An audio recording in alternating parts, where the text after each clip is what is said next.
Hello friends, welcome back to Nancy's all in one channel once again. और आज का interview थोड़ा अलग फील्ड से है। आज का इंटरव्यू जिनके बारे में है वो हमारे फैमिली जैसे है। मुझे उनके साथ कुछ ऐसा नहीं लगता कि कोई बाहर के इंसान का इंटरव्यू मैं ले रही हूँ। हम इन्हें सालों से जानते हैं, हमारे फ्रेंड हैं, बहुत ही नॉलेजेबल है और बहुत ही इनको पढ़ाई के रिलेटेड और इनकी पढ़ाई भी माशाल्लाह बहुत ही ज्यादा अच्छी है। इन्होंने बहुत डीप स्टडीज की है, ये एजुकेशन फील्ड से रिलेटेड है। इनका नाम सादिक लाखानी सर है और इन्होंने बीएससी कंप्यूटर साइंस किया है। 7th रैंक आया था इनका गुजरात यूनिवर्सिटी में। एमएससी आईटी किया है with academic excellence, gold medal मिला है इनको इंडस यूनिवर्सिटी से। 5 साल से भी ज्यादा एकेडमिक फील्ड में इनका एक्सपीरियंस है।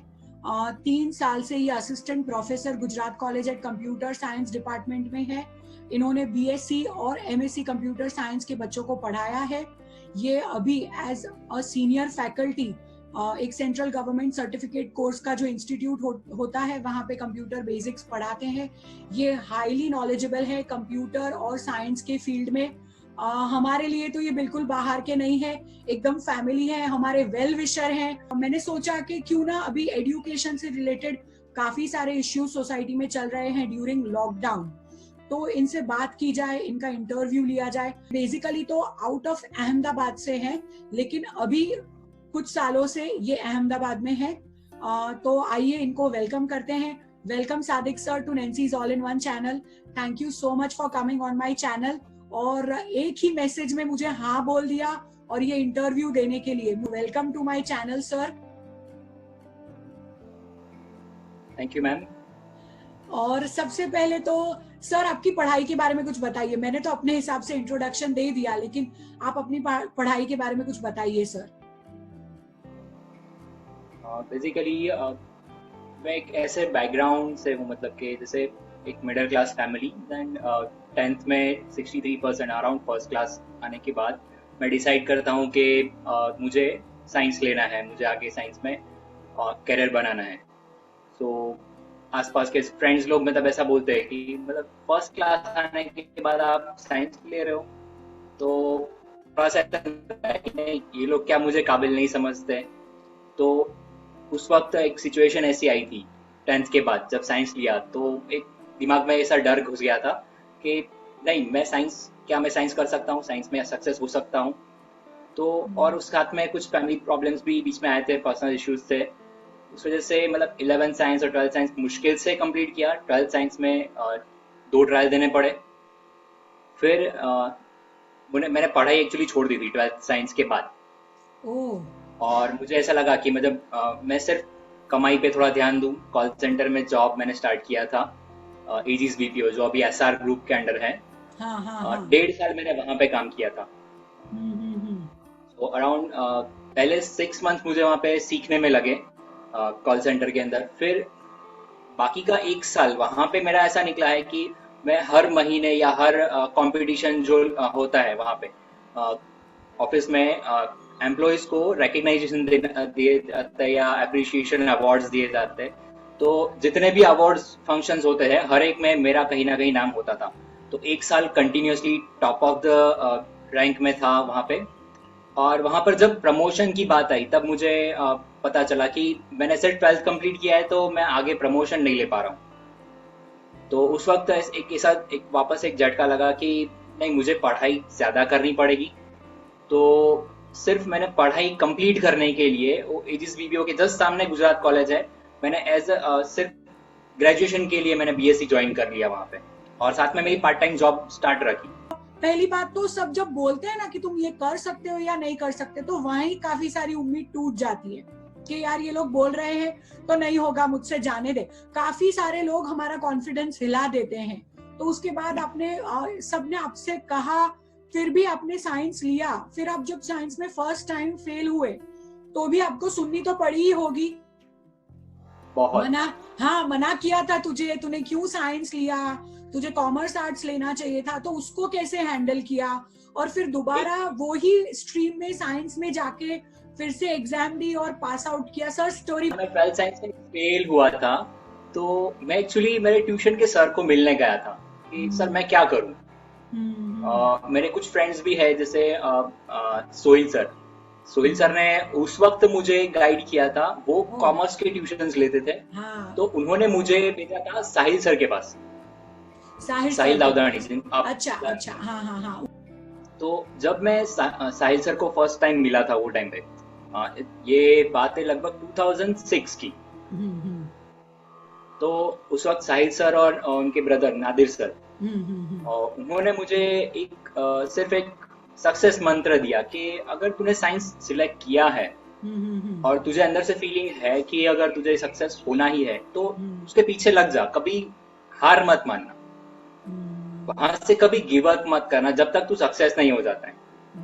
तो हम्म। वो सक्सेस मंत्र मुझे 1 साल के लिए काम आया। मैंने जो ट्यूशन क्लास से जहाँ से मैंने पढ़ाई की थी, ट्यूशन लिया था, वहां पर फिजिक्स के सर हैं, उनका मैं असिस्टेंट बन गया वहां पे 1 साल के लिए। तो मतलब मैं वहां पे क्लास अटेंड भी करता था, और वहां पे जितने भी एग्जाम्स, इंटरनल एग्जाम्स होती थी ट्यूशंस में, उन सब के पेपर्स इवेल्युएट करना, एग्जाम्स मैं खुद लेने लगा था वहां पे। तो एक तरह से बोल सकते हैं कि मेरे एकेडमिक करियर की शुरुआत वहां से ही हो गई थी। ओह ग्रेट, हाँ। लेकिन उस वक्त मैंने ऐसा दिमाग में नहीं रखा था कि मैं पढ़ाई के फील्ड में आगे कुछ करने वाला हूँ। एक जो डर था ना सोसाइटी का कि मैं फेल हो चुका हूँ, तो अब मेरी खुद की आइडेंटिटी क्या है, तो वो मुझे ढूंढना था। तो जैसे ही मतलब जैसे तैसे 50% लेके 12th साइंस में पास हो गया वो टाइम पे, फिर मैंने पढ़ाई एकदम से छोड़ दी, और एजिस बीपीओ में, जैसे मैंने अभी बताया कि ज्वाइन किया था, 1.5 साल का मेरा एजिस बीपीओ में एक्सपीरियंस है। और जब मुझे एजिस बीपीओ में से मेरे मैनेजर ने मुझे बताया कि मतलब भले तू पूरा फ्लोर संभाल लेता है, अराउंड ऐसा बोल सकते हैं 150-200 लोगों का फ्लोर होता है वहां पे, एक ही फ्लोर पे 150-200 लोग कॉल ले रहे हैं कॉल सेंटर में, और वो पूरा फ्लोर मैंने हैंडल किया हुआ था, इतना हाई लेवल पे एक्सपीरियंस था। मतलब वहां पर कॉल इस तरीके से मतलब एक्सपीरियंस लिए, मैं गुजरात में रह के एमपी और राजस्थान के कॉल्स टाटा टेलिक सर्विसेज के ले रहा था, अटेंड कर रहा था as a customer care executive. तो मतलब वहां पे एक लैंग्वेज का भी एक्सपीरियंस हुआ हिंदी में, मतलब इतने टफ गैसिंग्स करने पड़ते थे, जैसे मतलब राजस्थानी कस्टमर आके आपको बोलेगा साहब जी पीछो कट गयो, तो मुझे गैस करना पड़ेगा वो क्या बोलना चाहता है, कि वो राजस्थानी एक्सेंट में बोल रहा है कि पैसे कट गया है भाई, मैं मुझे क्या प्रॉब्लम हुआ है सॉल्व करके दो। तो एक एक्सपीरियंस वहां से मुझे मिला, और एक कॉन्फिडेंस लेवल आया कि नहीं मैं खुद कुछ कर सकता हूँ। कि जो 1 साल मेरा continuously success ratio Aegis BPO का था, कि मुझे रेगुलरली वहां पे अवार्ड्स मिल रहे थे, यहाँ तक कि मैं जब वो एजिस बीपीओ छोड़ने वाला था, मेरा लास्ट डे था एजिस बीपीओ में, और उसी दिन एक अवार्ड फंक्शन था, उसमें मेरा नाम था as a lowest shrinkage. Lowest shrinkage मतलब सबसे ज्यादा अटेंडेंस देने वाला बंदा। तो ऑफिस छोड़ने के आखिरी दिन में मैं अवार्ड लेके जा रहा हूँ वहां से। ग्रेट। और कॉमन बीएससी मैंने ज्वाइन किया, मुझे सिर्फ या बीएससी या बीएससी फिजिक्स में मुझे करना था वो टाइम पे। और स्टार्टिंग के 1 महीने में गुजरात कॉलेज ने अनाउंस किया कि वो लोग बीएससी कंप्यूटर साइंस नया लॉन्च कर रहे हैं। तो मैंने बड़े भाई से सजेस्ट किया, मतलब एक राय ली, मैंने बोला क्या करना चाहिए, मैं तो फिजिक्स में आगे बढ़ूं या मतलब ग्रेजुएशन ही करना है, तो कंप्यूटर में करे तो क्या हो सकता है। तो भाई ने थोड़ा बहुत इंक्वायरी किया और बोला कि कंप्यूटर फील्ड में फ्यूचर ज्यादा अच्छा है। हाँ, ऑब्वियसली, और यस। सेल्फ फाइनेंस डिपार्टमेंट वहां पे नया ओपन हो रहा था कंप्यूटर साइंस का, और I was one of the first enrolled student in BSc computer science. BSc computer science मैंने ज्वाइन किया, और पापा से बात की, तो पापा वो टाइम पे अराउंड 1 आध साल में रिटायर होने वाले थे, और पापा की इतनी सारी इनकम भी नहीं थी कि मैं वो मेरी फीस अफोर्ड कर सकते। तो घर पे एक और डिस्कशन हुआ कि भाई क्या करना चाहिए। तो उस वक्त मेरे बड़े भाई ने सपोर्ट किया कि आप सिर्फ पढ़ाई पे ध्यान दो, फीस वगैरह मैं देख लेता हूँ। तो पापा की कैपेसिटी नहीं थी, तो बड़े भाई ने बोला कि फीस मैं देता हूँ। और वो जो 1.5 साल का कुछ सेविंग्स था मेरा एजिस बीबीओ का, वो भी मैंने उसमें लगा दिया पढ़ाई करने में, फीस वगैरह। तो मतलब फर्स्ट सेम का फी मैंने पे किया था, बाकी के सारे बड़े भाई ने स्पॉन्सर किए, ऐसा था। और वो टाइम पे मतलब ऐसा फैमिली बैकग्राउंड भी ऐसा था कि मैं पूरा दिन घर से बाहर, मतलब सुबह नाश्ता करके निकल गया, कॉलेज गया, पूरा दिन शाम को 6-7 बजे आने का। पढ़ाई करके। और मतलब दोपहर का खाना तब से, मतलब 2008 से मैं दोपहर का खाना बाहर ही खाता था। मतलब कुछ भी खाता था ऐसा, मतलब खाना मतलब मेरे लिए खाना क्या होता था दोपहर का, मतलब बड़ा पाव दाबेली सैंडविच वैसा ही था। बीएससी पूरा कोर्स इंग्लिश मीडियम में था। मैंने 12th साइंस गुजराती मीडियम में किया था। तो एक और चैलेंज था मेरे लिए कि मैं इंग्लिश मीडियम में कैसे एडजस्ट होऊंगा। फिर कोर्स पूरा इंग्लिश में था, मुझे कंपलसरी था कि इंग्लिश में ही पढ़ना पड़ेगा। तो फर्स्ट ईयर में थोड़ा प्रॉब्लम हुआ, हाँ स्पेसिफिकली होता है, मैथ्स में। फर्स्ट और सेकेंड सेमेस्टर में गुजराती मीडियम के स्टूडेंट्स को होता है, फिर एक साल पूरा मतलब निकालने के बाद वो लोग सीख जाते हैं। क्योंकि मेरे साथ भी जितने भी थे 12th के बाद, कि मेरे साथ सारे गुजराती मीडियम वाले ज्यादातर थे, तो उनको आता नहीं था। तो मेरी पढ़ाई क्या थी कि इंग्लिश में सारा कुछ क्लास में सीखना, और गुजराती मीडियम वालों को सारा कुछ ये इंग्लिश का गुजराती कर करके मुझे जितना समझ आता है और मैं जितना करवा सकती हूँ वो करवाना। तो वो जो मेरे कॉलेज के साल थे वो सारे मैंने गुजराती मीडियम वालों को इंग्लिश में पढ़ाया, और उसी के बाद से ये ट्यूशन का मुझे सूझ गया, और फिर I am in this field. तो ये चीज तो मैंने बहुत ही एक्सपीरियंस की है मेरे सारे मतलब को फेलोज के साथ। यस। तो सिमिलरली जैसे आपने बताया, मेरा भी एक ऐसा ही एक्सपीरियंस था कि मुझे फर्स्ट ईयर में मतलब उस टाइम सेमेस्टर सिस्टम भी नहीं था, ईयर सिस्टम में बीएससी कंप्लीट किया था मैंने। तो फर्स्ट ईयर में मैथ्स मेरा बहुत वीक आ रहा था। तो मतलब फर्स्ट इंटरनल एग्जाम के बाद मुझे वहाँ के कोर्स कोऑर्डिनेटर जो कंप्यूटर साइंस जो लेके आए थे, इंट्रोड्यूस जिन्होंने, मोड सर, जो एक तरह से ऐसा बोल सकते हैं कि वो मेरे गॉडफादर जैसे मेरे लिए थे। कि उन्होंने एक रिजल्ट मेरा एनालाइज किया कि मेरे मैथ्स में फेल था फर्स्ट इंटरनल में, फिजिक्स में फेल था, लेकिन उन्होंने कंप्यूटर के मार्क्स देखे 90%।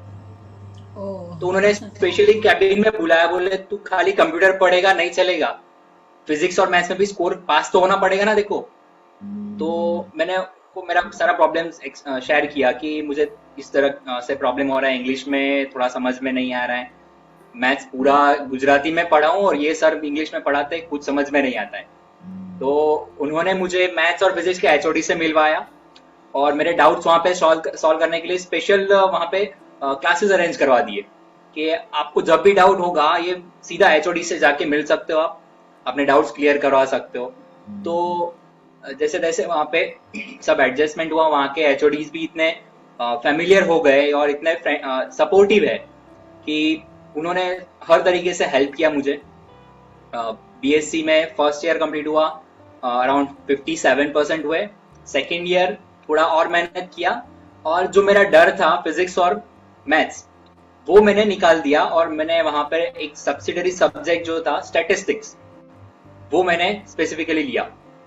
तो स्टेट्स की वजह से सेकेंड ईयर में थोड़े से परसेंटेज और इम्प्रूव हुए, 65 या 67% थे सेकेंड ईयर। और थर्ड ईयर पूरा कंप्यूटर ही पढ़ना था हम लोग को, स्पेशलाइजेशन था टीवाई में। तो टीवाई में सिर्फ कंप्यूटर की वजह से इतना सारा स्कोर आया कि मतलब 75% मैंने स्कोर किया, और ओवरऑल गुजरात यूनिवर्सिटी में मेरा 7th रैंक था। और स्टार्टिंग से जो मेरा कंप्यूटर में जो स्कोर जो दिख रहा था, उसकी वजह से मेरे साथ में जो मेरे क्लासमेट्स थे वो लोग भी मेरे इतने हेल्प ले रहे थे कि जैसे आपने बोला ना कि को फेलोज को सब लोग अपने पढ़ा सकते हैं।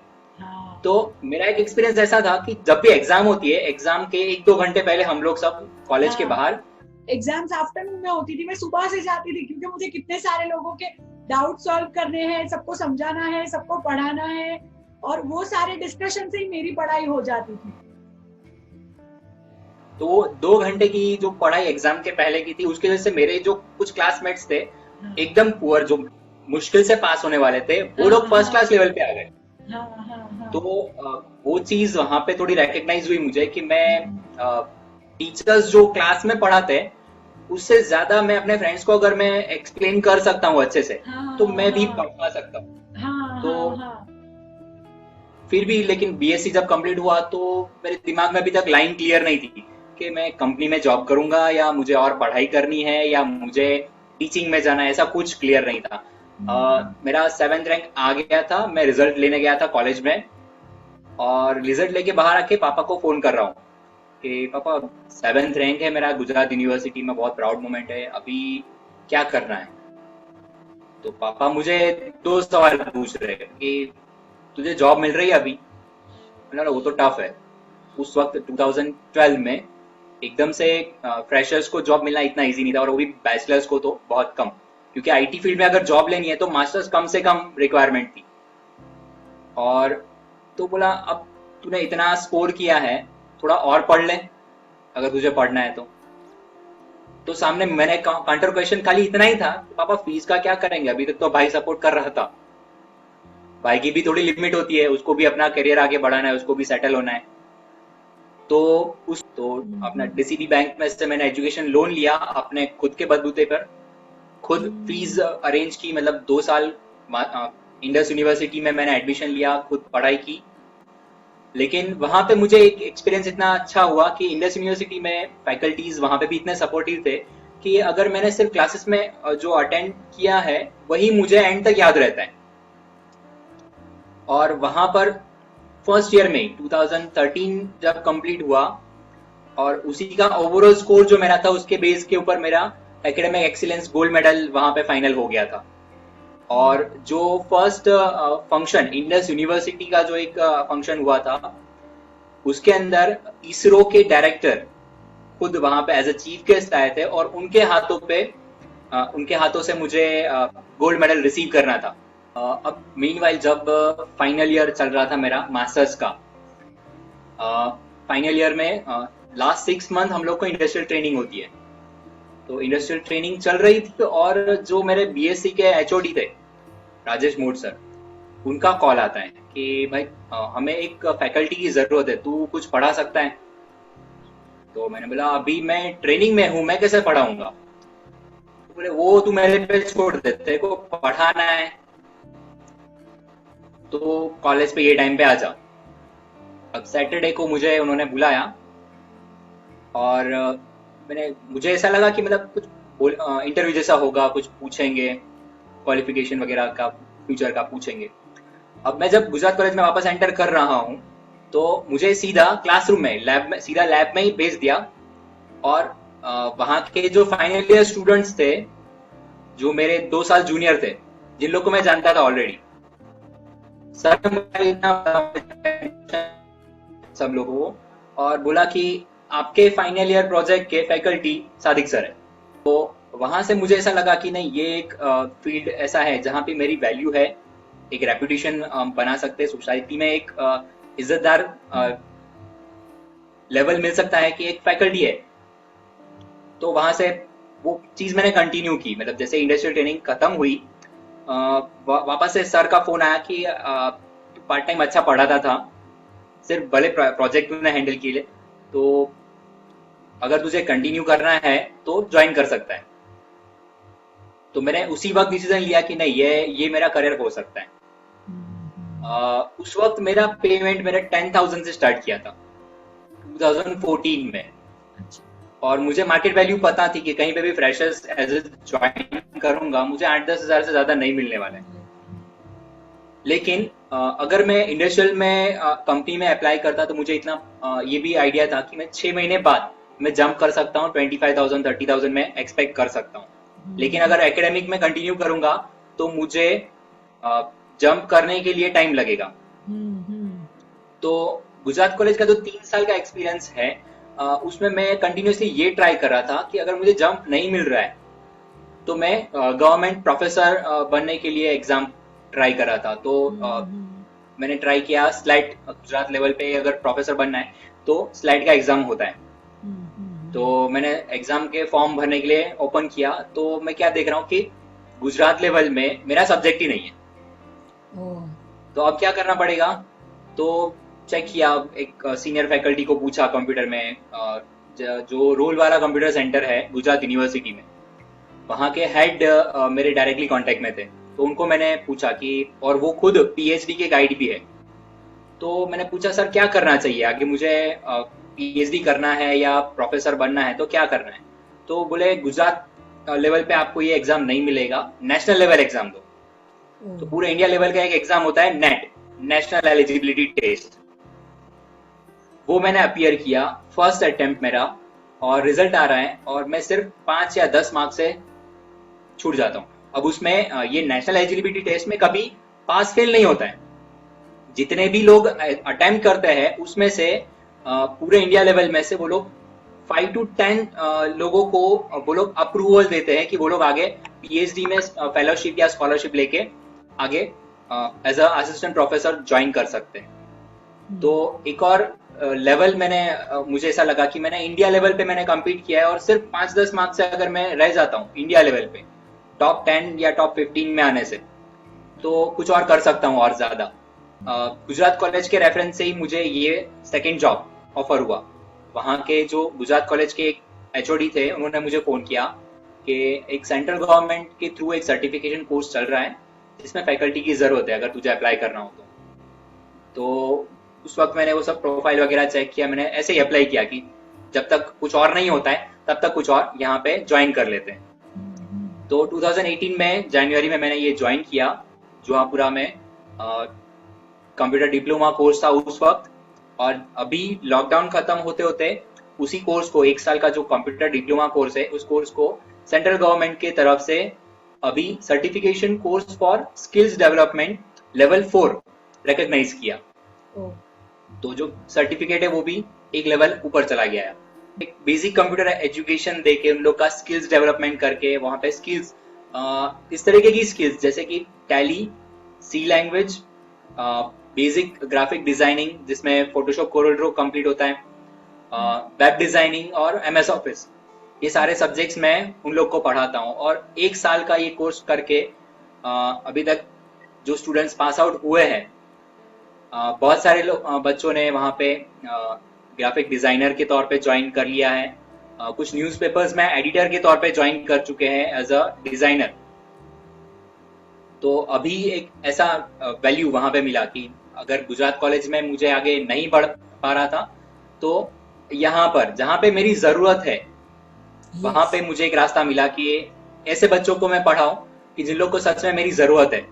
ये सर की जितनी भी चैनल्स हैं, आप व्यूअर्स को अगर उससे कंप्यूटर बेसिक्स के कोर्स सीखने हैं तो मैं डिस्क्रिप्शन में डाल दूंगी, और बाकी सारी लैंग्वेजेस जो सर बता रहे हैं वो भी मैं डिस्क्रिप्शन में जरूर डाल दूंगी। तो आप वो यूट्यूब चैनल से वो चैनल पे जाकर आप सीख सकते हो, जो फ्री में आपको मिल जाएगा। सर कैसे देखते हैं एजुकेशन का फ्यूचर, सर कैसे देखते हो अब?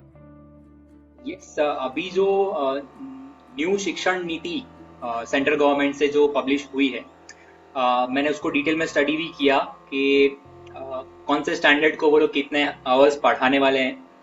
उन्होंने बहुत अच्छे से रिसर्च किया है इस चीज़ के ऊपर। जो मतलब जब अनलॉक 1.0 हुआ था तब मेरी खुद बहुत सारे ऐसे फैकल्टी से डिस्कस भी हुआ था कि क्या हो सकता है। तो एक चीज बहुत ध्यान में रखने जैसी है कि बच्चा ऑनलाइन पढ़ेगा सही, लेकिन उसकी एक लिमिट होती है। जैसे 6 to 9 स्टैंडर्ड के बच्चे हैं वो 1 या 1.5 घंटे से ज्यादा स्क्रीन के सामने नहीं बैठ पाएंगे। सही है। एक चंचल दिमाग होता है कि जो मतलब कुछ एक्टिविटी के लिए रेडी होता है। तो अब जो है पेरेंट्स का रोल उसमें ज्यादा इन्वॉल्व हो जाएगा। हर सब्जेक्ट में ये चीज एनालाइज करनी पड़ेगी, हर स्टैंडर्ड में ये चीज इंप्लीमेंट करनी पड़ेगी कि बच्चा दिन में 1-1.5 घंटे से ज्यादा नहीं पढ़ पाएगा ऑनलाइन स्क्रीन के सामने, तो बाकी का पढ़ाई करेगा कैसे? तो एक्टिविटीज इस तरीके से प्लान करनी होगी, डिजाइन करनी पड़ेगी कि बच्चा हर टॉपिक समझे, अंडरस्टैंड करे, अपने लाइफ में एक्सपीरियंस करे। तो एक तरीके से ऐसा बोल सकते हैं कि एडवांस लेवल पे हम जा रहे हैं। जो ब्लैक बोर्ड पे बच्चा समझ रहा था तो टीचर को जितना समझ में आया उतना ही उसको समझ में आएगा, लेकिन अब जब ऑनलाइन टीचिंग स्टार्ट हो रहा है तो कंसेप्ट को वो स्टोरी में समझेगा, उसकी खुद की अंडरस्टैंडिंग अप्लाई करेगा, और जो एक्टिविटी वो प्लान कर रहे हैं उसके थ्रू उसकी खुद की अंडरस्टैंडिंग बिल्ड होगी कि उसके खुद का एक नजरिया होगा हर पॉइंट ऑफ व्यू को समझने का। चीज सारी अब बच्चों को बचपन से इम्प्लीमेंट हो जाएगी कि वो एक अंडरस्टैंडिंग होगी, टेक्नोलॉजिकल नॉलेज बचपन से 6 स्टैंडर्ड से स्टार्ट हो गया है कंप्यूटर सिखाना। तो एक नेक्स्ट जनरेशन जो है वो एक एडवांस फ्यूचर की तरफ बढ़ती हुई दिख रही है। और ये जो टीचर्स हैं जो स्कूल में जॉब किया करते थे, कॉलेजेस में जॉब कर रहे थे, जो प्रोफेसर्स या जो ट्यूशन क्लासेस चलाते थे, घर पे ट्यूशन पढ़ाते थे, इन लोगों का फ्यूचर क्या दिख रहा है सर आपको?